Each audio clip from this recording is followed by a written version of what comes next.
But what's the bet this photo will get a run again? A planet on the edge. They cling precariously to the top of what is left of the ice floe.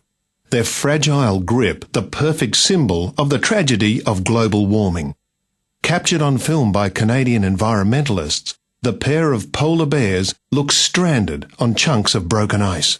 Those stranded polar bears on the shrinking Arctic ice, victims of global warming, certainly tugged at the heartstrings. That photo was published not only in the Sunday Telegraph, it made it onto the front page of the New York Times and the International Herald Tribune. It also ran in London's Daily Mail, the Times of London and Canada's Ottawa Citizen, and that's just to name a few. All used it as evidence of global warming and the imminent demise of the polar bear. But the photo wasn't current. It was 2.5 years old, and it wasn't snapped by Canadian environmentalists. It was taken by an Australian marine biology student on a field trip. And in what month did she take it? The time of year was August, summer. Summer, when every year the fringes of the Arctic ice cap melt, regardless of the wider effects of global warming. So were the polar bears stranded? They did not appear to be in danger. I did not see the bears get on the ice, and I did not see them get off. I cannot say either way if they were stranded or not. And they didn't appear stranded to Dennis Simard of Environment Canada. He told Canada's National Post, You have to keep in mind that the bears are not in danger at all. This is a perfect picture for climate change. You have the impression they are in the middle of the ocean and they are going to die. But they were not that far from the coast, and it was possible for them to swim. They are still alive and having fun. And polar bears are good swimmers. So how did all this come about? Photographer Amanda Bird gave her photo to fellow cruiser Dan Crosby to have a look.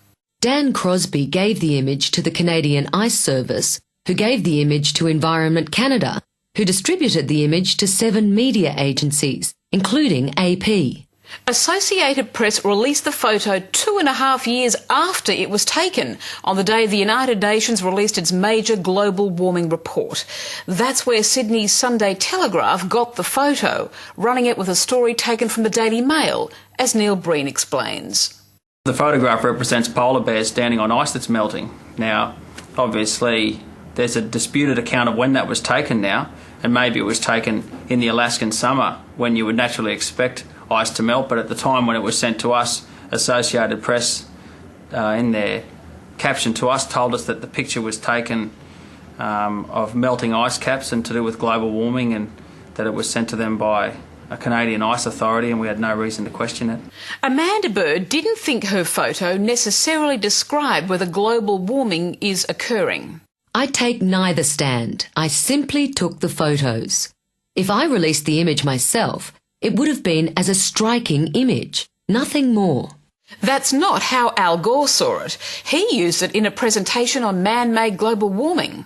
Their habitat is melting, beautiful animals literally being forced off the planet. Mr. Gore said, with the photo on the screen behind him, they're in trouble, got nowhere else to go. Audience members let out gasps of sympathy. Well, that's because they're bears, and at a distance, they're rather cute.